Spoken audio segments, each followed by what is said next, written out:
Ho, ho, ho! Evo januara i godine nove. Dobro, deco, poslušajte želje moje. Da budete dobri i veseli vi, to vam od srca vaš deka želi.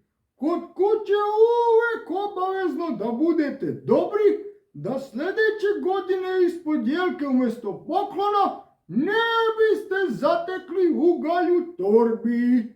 A ugalj se daje, znajte, deco, dobro svi, samo ako baš niste bili dobri vi. Zato da slušate starije i ponašate se lepo, da vas ne bi ugalj kod jelke sačeko. U godini ovoj deka želi mnogo zdravlja, sreće i radosti i da se svaki vaš rođendan veselo proslavlja.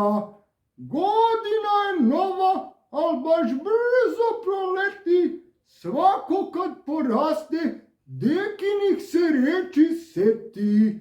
Zato dobro iskoristiti godinu ovu i nauči svašta nešto novo, pa kad dođe decembar, to u pismo stavi, pošalji ga u Laponiju i čekaj da se Deda Mraz baš tebi javi.